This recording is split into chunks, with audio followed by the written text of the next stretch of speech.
สวัสดีนะทุกคนวันนี้แอดกาสิมาแนะนำเว็บใหม่ที่สามารถหาเงินได้แท้ได้จริงตัวนี้เป็นแอปของคนลาวและตัวนี้ก็สามารถถอนเงินเข้าธนาคารลาวโดยตรงได้ก็สามารถถอนของบัญชีไทยได้และบัญชีจีนและบัญชีต่างประเทศได้เลยตัวนี้มีได้ง่าย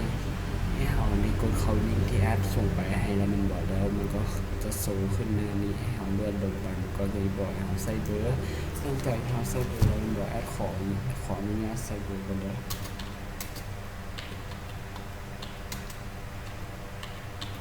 หลังจากใส่เบอร์สำเร็จแล้วมันบอกให้เรากด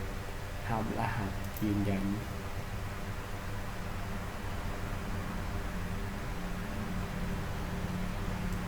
ตัวนี้แอปได้นั่นมาเลยตัวนี้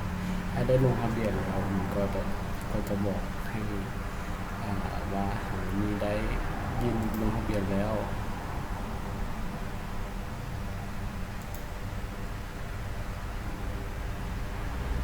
หลังจากที่เราใส่รหัสผ่านการยืนยันแล้วมันบอกใส่รหัสผ่าน SMS หลังจากที่เราใส่แล้วมันก็จะบอกให้ขึ้นมานี่ให้เราเลือกช่องทางการดาวน์โหลดตัวนี้ในของบ่มีแล้วมีได้ทางเลือกโหลดใน App Store หรือว่าแอป Google Play หรือว่าทางที่ว่าเป็นไฟล์ APK สำหรับ Android คันเป็น iPhone แอดแนะนำเป็นอันนี้เลยเพราะว่า iPhone เขาสามารถโหลดเป็นไฟล์ APK ได้ยกเว้นจะเป็นของระบบ Android เราจึงสามารถดาวน์โหลดไฟล์ APK ได้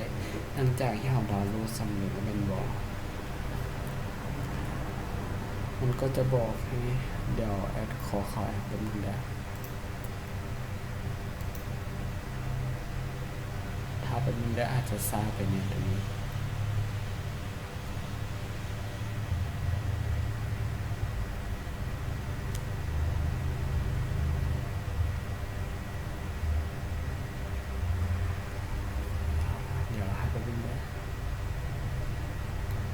หลังจากที่เราดาวน์โหลดและติดตั้งแอปมาแล้วมันบอกให้เราใส่เบอร์เราเดี๋ยวแอดขออนุญาตใส่เบอร์กันเด้อ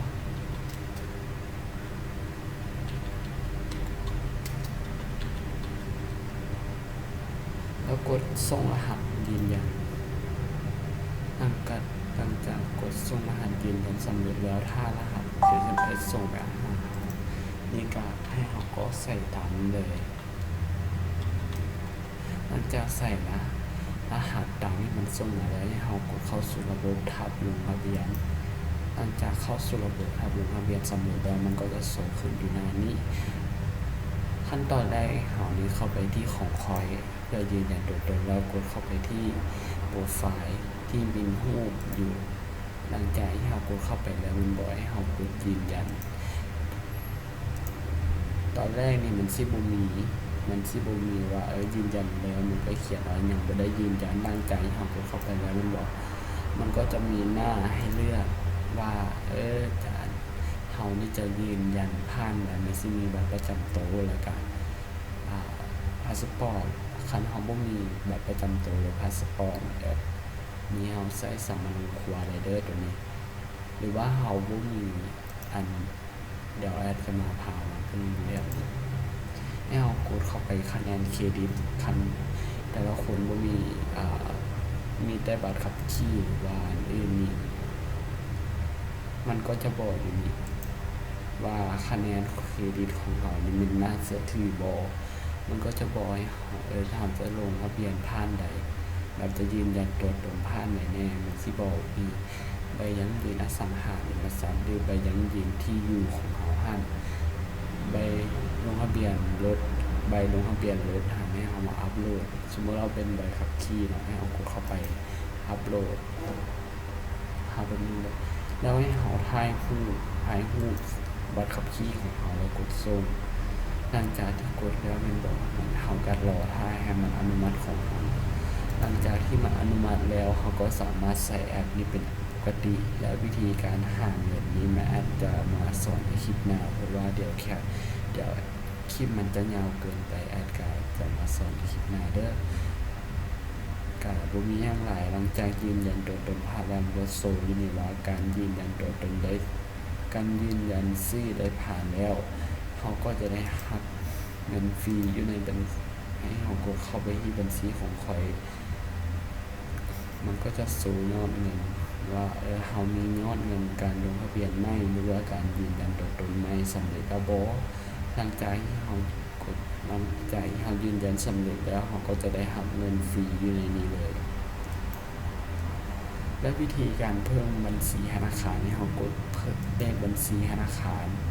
แล้วกดเข้าไปที่เพื่อมันเพิ่มเลขบัญชีธนาคารใส่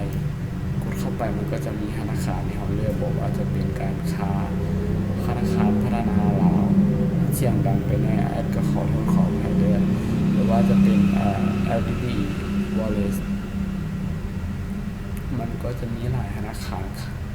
กสิกรรมธนาคารลาวเวียดธนาคารฝรั่งลาวก็มีตรงนี้เราเลือกว่าเราจะถอนเราจะเพิ่มเลขบัญชีผ่านตัวใดมันก็จะมีกสิกรกรุงเทพกสิกรก็มีเบิดตรงนี้เราเลือกตรงว่าเราจะอันนั้นเลยจะเพิ่มบัญชีผ่านตัวใดแล้วก็มันก็จะมีรายได้บนนี้ไว้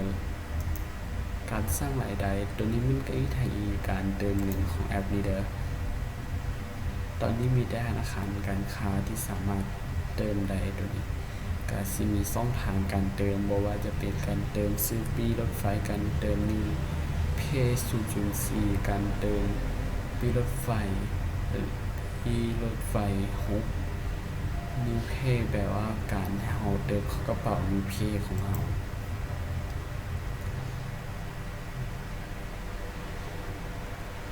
แล้วแอดจะมาสอนวิธีการสร้างรายได้ของแอปนี้เด้อหลังจากที่เรายืนยันตัวตนผ่านแล้วก็แอดจะมาสอนการวิธีการสร้างรายได้ในคลิปหน้าก็ขอขอบใจได้ที่รับชมและติดตามแอดมาตลอดก็ใครที่ยังไม่ได้ติดตามก็ฝากไปติดตามแอดเด้อก็ขอตัวลาไปก่อนขอบใจ